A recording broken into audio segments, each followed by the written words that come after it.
Okay, chain rule, you guys. Ooh, chain rule. Hey, Grant, do you remember how to do the chain rule? It's f prime, derivative of the outside, right? Times the derivative of the inside. It's like the Tootsie Roll Pop. The inside doesn't change.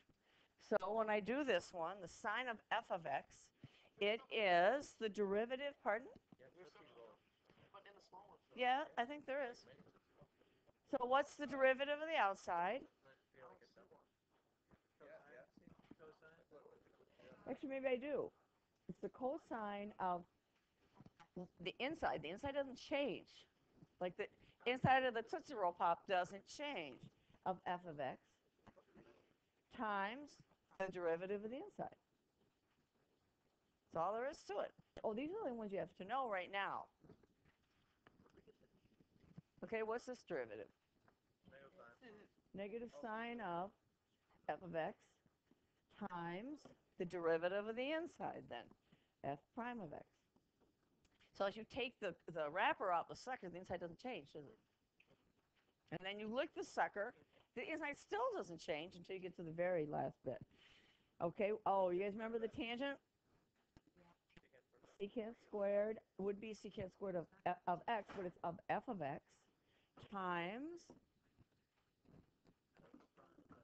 okay, John? F prime of x. You can do that later. You have all hour tomorrow, but no, you should be doing your work. Okay, what about e to the f of x?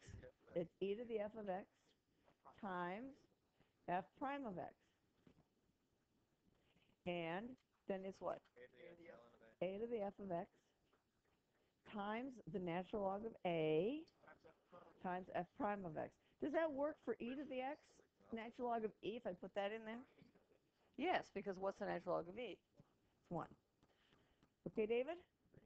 So when I take the derivative of this one, I don't like that little thing there, but df dx. Here's what I'm doing. You guys have seen this before, so Grant, so you should be able to remember or understand this. It's the derivative of the outside with respect to g.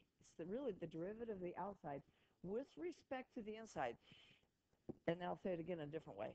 Times the derivative of the inside with respect to x. So I want you to look at that algebraically, Grant. Look at that algebraically. And if I could do this mathematically, couldn't I cross out the dg's?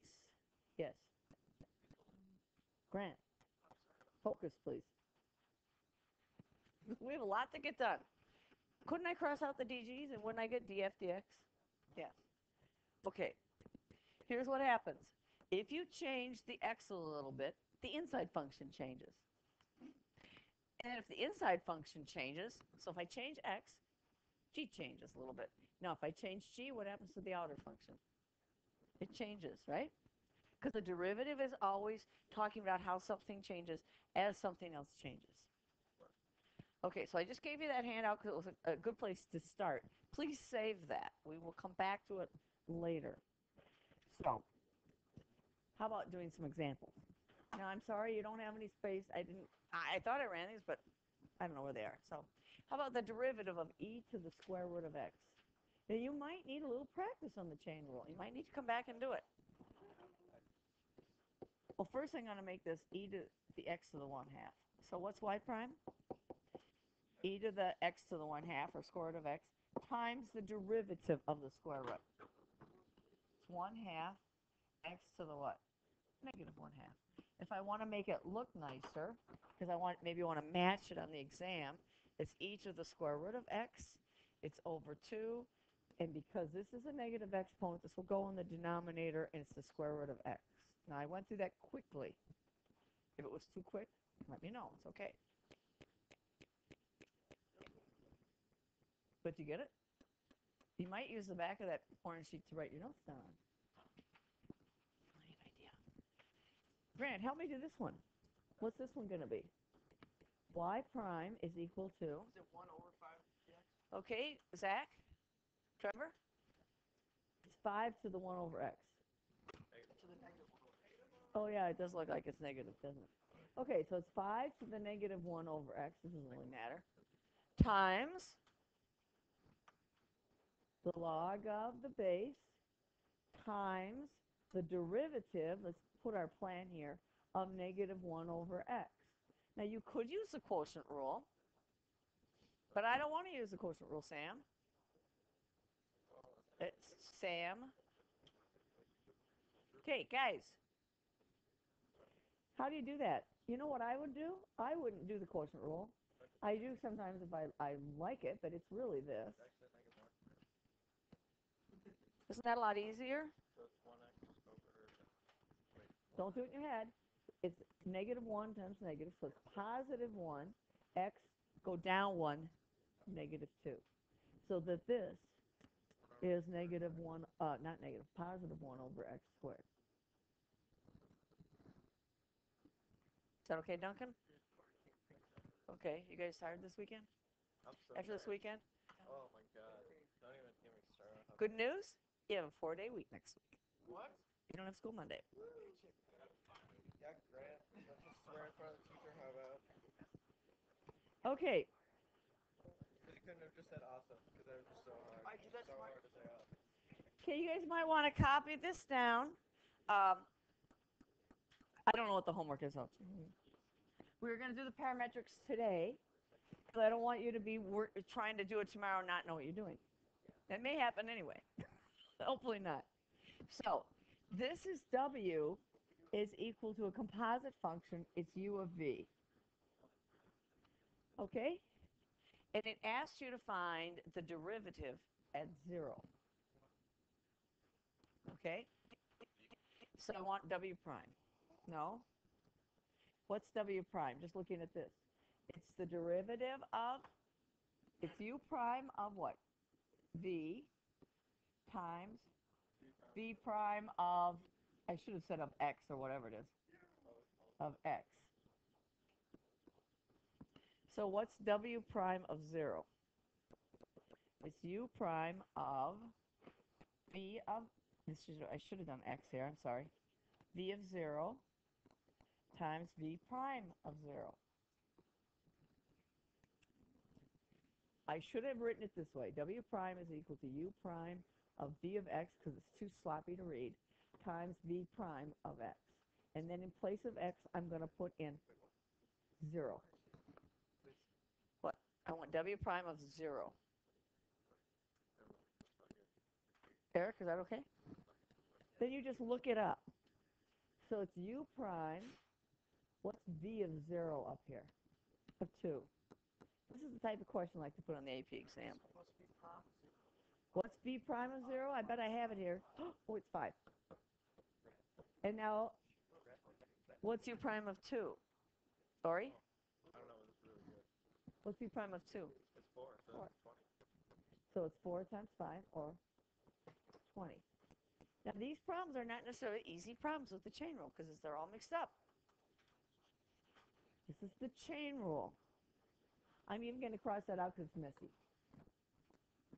And by the way, on the exam, when something gets messy, just do what I did. Just cross it out. Okay, John, do you know how to do this? No, I won't. You might have to copy that first piece down. It is online, by the way.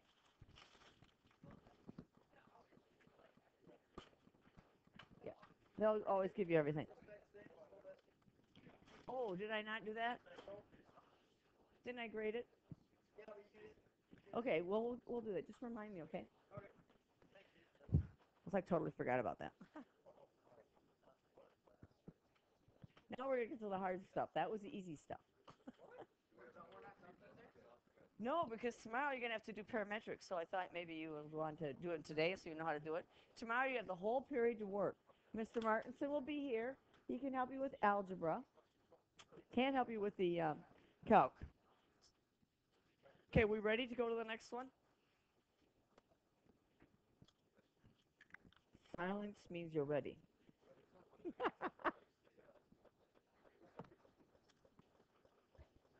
Okay. Got to start with the first slide, though. Okay, you guys. This is still, sorry. They renamed this 3.4. We are going to do, and this is embedded in the reading. You got to read through the entire section to find this. It's towards the end of the reading before you get to the problem set. What if we have parametric curves? What if you have x as a function of time and y as a function of time? This is what a parametric is. X is some function of time. Remember, x of t might have looked like t, and y of t might have looked like the sine of t.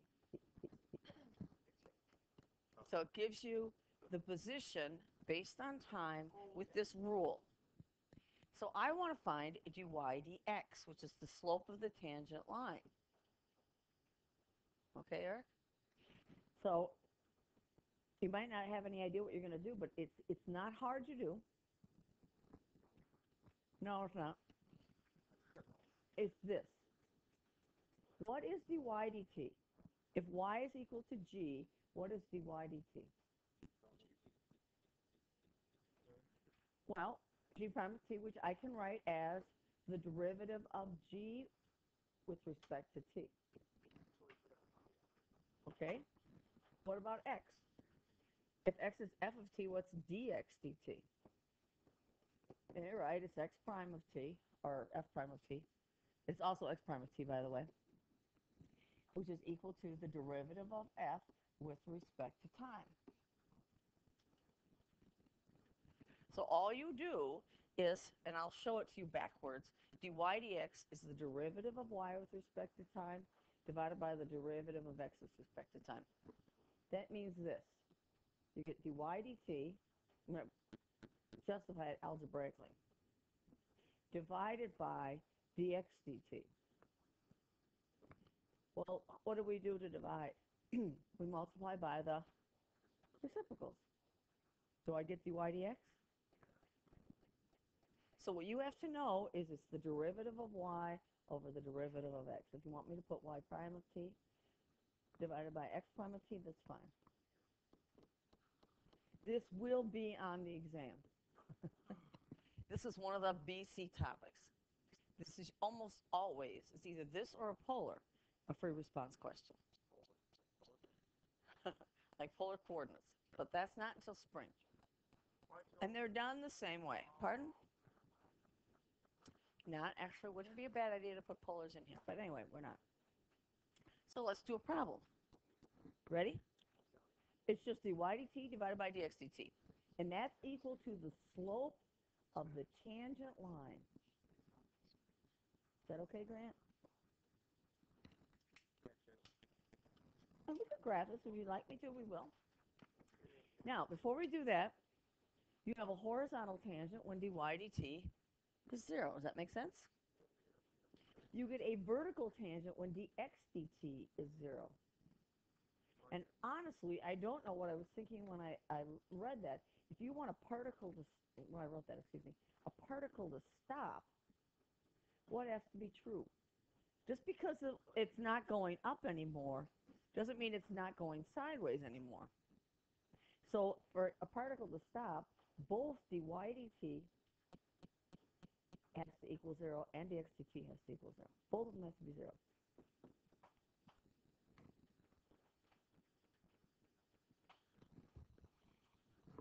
I'm going to give you a quick example of that. Let's think of projectile motion. You guys have had physics, right? You shoot off a cannon or whatever, and it goes up here, and it then stops over here. If you look at this point on the curve right there, what's true about your vertical position, your velocity? Is it going? It's 0, right? Is the object stopped? No. What about here? The x dt is it 0?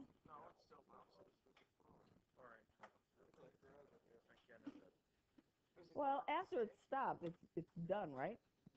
So you just have to be careful. I don't know if that's a great example, but at least you can realize that dy dt is 0, but dx dt is not 0. It is not stopped.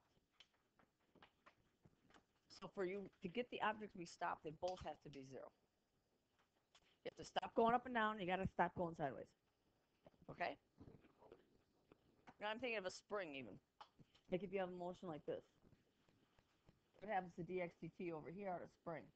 Stops and then it comes back, doesn't it? And dy/dt is 0. Let's do a problem. You'll see these in the AP problems. I'm not good at making them up. Okay. Would you like to see what that looks like before we do it? No? Or just do it? Okay.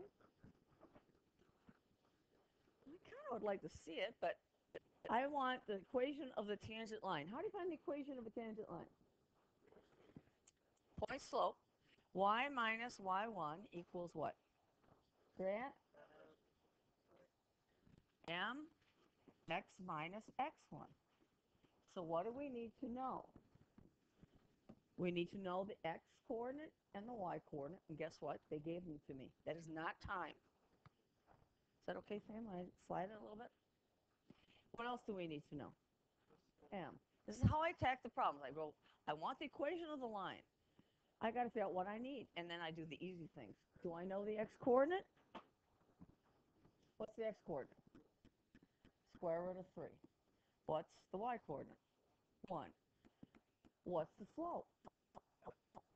Yeah, how do we find it?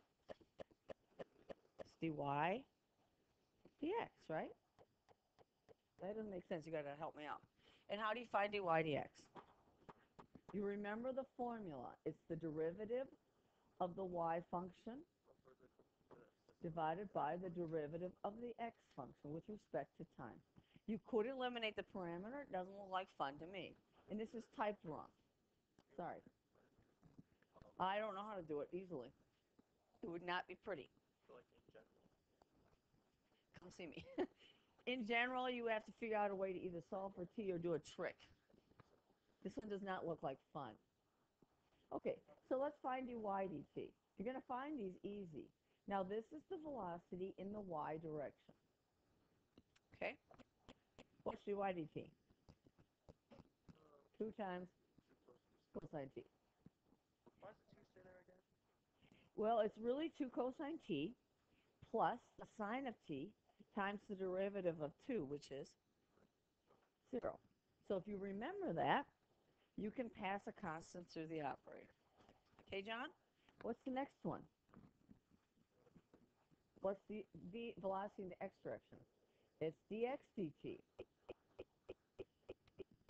Well, my x value is 2 sine of 2t. We have to use the chain rule, don't we? Okay, Sam, what's the derivative of x with respect to time?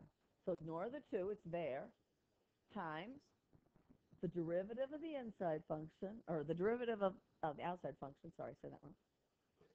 Cosine of 2t, okay, Zach? Times what? Times 2. Mistakes are usually we lose the 2, that extra 2. So write the ratio now, because what is m? It's dy dx, which is 2 cosine t divided by, I'm not going to multiply it out, I'm going to leave it 2 times 2, because what am I going to do with the 2's? I'm going to cancel. I can't cancel them both, can I? Because that's really 1/2. And what is it I need to know to finish the problem? I need time. I don't have the time. Well, I do indirectly. It said the x position is the square root of 3. How can I write this? You know, x is... No. X is square root of 3. So the square root of 3 is equal to 2 sine of 2t. That one looks hard to solve, doesn't it? I don't like that one either. Let's do the other one, because you know what? They both have to be at the same time, don't they? So 1 is equal to 2 sine t. That one's easier. I'll slide that up. We'll do that one first. But you might have something as hard as the first one to solve. Okay, so let's just take the second one. 1 equals 2 sine t. And then you would do what? Divide by 2. Now, the sine of t is equal to 1/2 at a number of places. More than one, infinite number. I want the first time that this t value will work for both equations. So, does anybody know what the angle is? Okay, or pi over 6. There's another place that the sine is a positive 1/2. Remember, all students take calc. So the sine is positive in the second quadrant. So if this is 30 degrees, or pi over 6, then I want to get the other one where the sine is 1/2. Well, it's this angle here, right? Well, that's the reference angle. So all you have to do is count. 1, 2, 3, 4, 5. Have you seen that before? You had me as a teacher, you did. Trevor, have you seen that before? If I want to get this angle over here, which is pi over 6, I could take pi minus pi over 6. I did that for almost my entire life. But it's easier than that. How many 30-degree angles are in here? 1, 2, 3, 4, 5. Because your reference angle is this. I mean, that's the angle you really want. This is the reference angle, which is pi over 6. So it's how many pi over 6s? 5. And then if you go around the circle again, which we won't need to, but if you did, you just have to add 2 pi to pi over 6, right? Whatever it is, it's pi over 6 plus 2 pi, and then it would be 5 pi over 6 plus 2 pi. And I'm going to assume my time is positive. Okay, I want the first one that will make both equations true. What if I put in pi over 6? Does that work? No, it doesn't. Or should we solve it? We should solve it because we should know how to do that. So I'm going to rewrite it over here. I have what? The square root of 3 is equal to 2 sine of 2t. Did I write that right? I don't remember. It was so long before I just looked at it. So we want to solve for the sine of 2t. So what are we going to do? Divide by 2, because you may have to do this. So the sine of 2t, well, forget that it's 2t.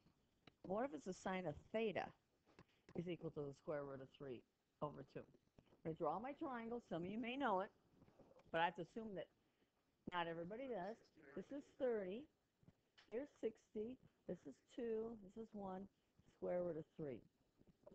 Sine of what angle is square root of 3 over 2? It's this one. You guys see that? Okay, pi over 3. So theta is equal to pi over 3. But I don't have theta. I have 2x, don't I? Oh, sorry. Thank you. Let's make sure my variables are right. It's 2t. Equals pi over 3. So t is equal to pi over 6. Were there more possible answers? Yeah. Now this is, I'm looking for the sine of my angle is the square root of 3 over 2, which you said is pi over 6, which, I'm sorry, pi over 3, which is how many degrees? How many degrees is pi over 3? That's 60. So, I want to change colors. How many 60-degree angles do I have to get to the right place?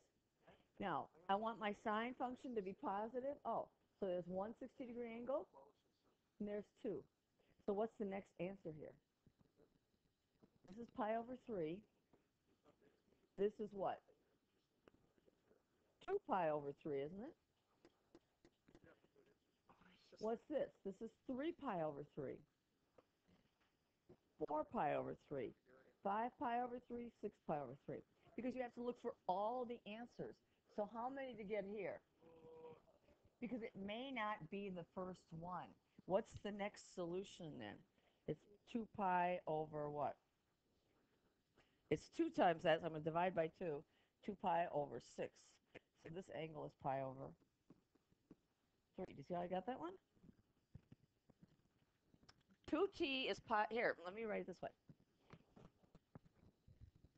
2t, my angle, let's call it theta, is equal to pi over 3. What's the next one? Well, we have to find the time. It has to make both sentences true. I understand that, but I'm going further because what if it wasn't pi over 6? You got to be able to find the next one. Where's the next one? And some may be that way. Okay, this is pi over 3. Where's the next angle? 2 pi over 3, etc. But I don't have that. I have 2 of it. And you're right. The first one works. I'm not going to argue that it doesn't.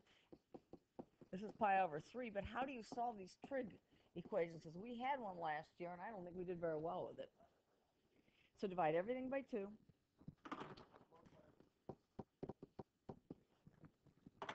So t equals pi over 6. I want the first one, and you're right, it intersected there, but it might not have happened. It might have been pi over 3 or someplace else. It's not necessarily going to be the first one. Don't assume. I'd say it probably usually is. Okay, and that's the problem with these longer problems. What's the point of the problem? Well, now we found the time, it's pi over 6. So what are you going to put in here? Pi over 6. If it's free response, don't evaluate. So I'm going to copy that again someplace. Maybe I'll take a picture instead, if I can find it.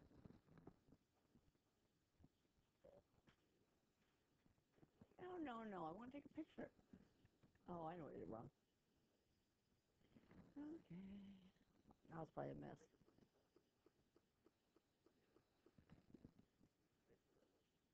We'll get rid of all this stuff. Okay, let me try this again.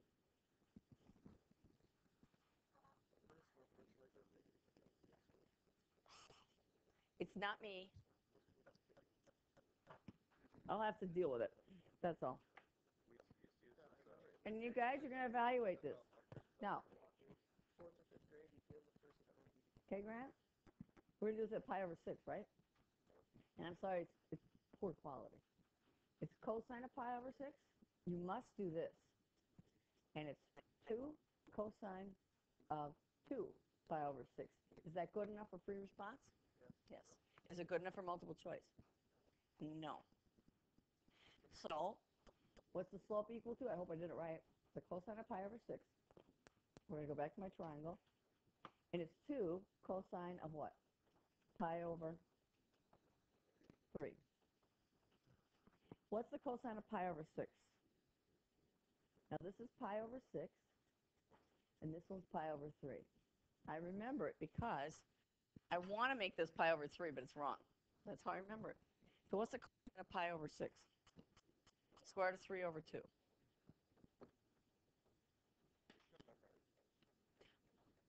You know, after all these years, I still haven't memorized it. I just do the triangle. And then this is 2 times the cosine of pi over 3. Well, you know what that's going to be. What's the cosine of pi over 3? 1/2. No, that's it. So I can like drop that partner test I just took? Yeah, I guess. So what's the answer? Okay, we're not done. Because guess what? We have to answer the question. Okay, you guys? Shh, almost done. Where is it? Where's my equation, my line? There it is. And what are we going to put in here? Square root of 3 over 2. Yeah, these are complicated. They are complicated, Sam. Okay, where? You found the coordinates? Then you had to find the time. Oh, but you have to go above and beyond. Do you understand that? Okay, you guys? Yes.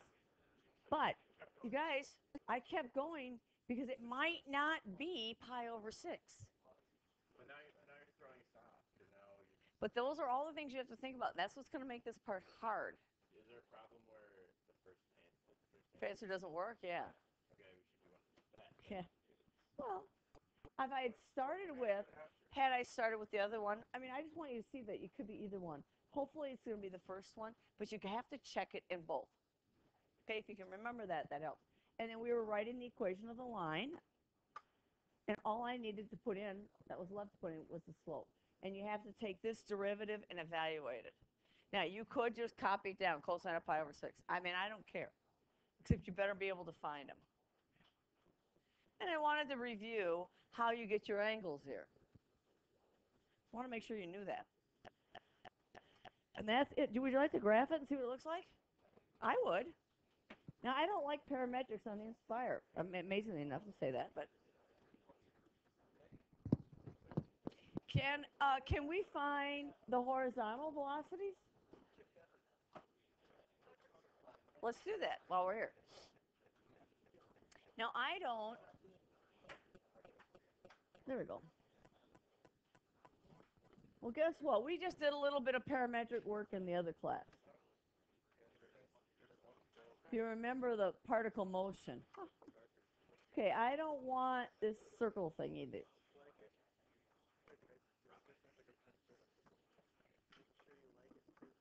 Okay, what mode should we be in? Radian. Oh, that's right. You guys didn't take it. Did I copy that right? I think I did. 2 sine t. Now, how am I going to figure out what the window's going to be? I don't like zoom fit. Okay, Sam, you can do that on your own time.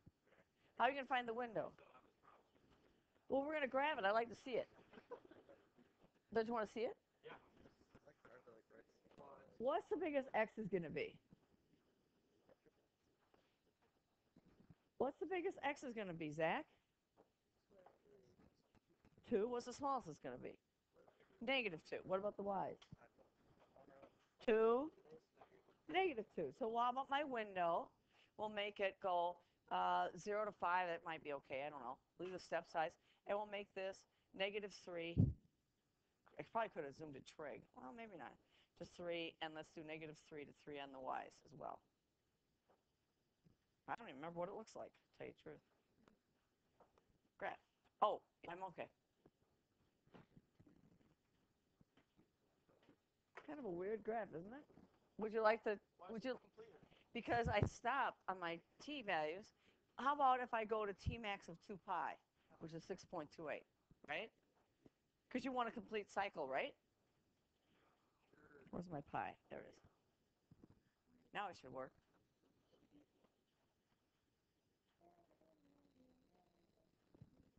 And there it is. Now, if I do a trace on it, now what's true about here? That's your vertical tangent. There's your horizontal tangent. So dx dt is, it's vertical, it's in the denominator, 0.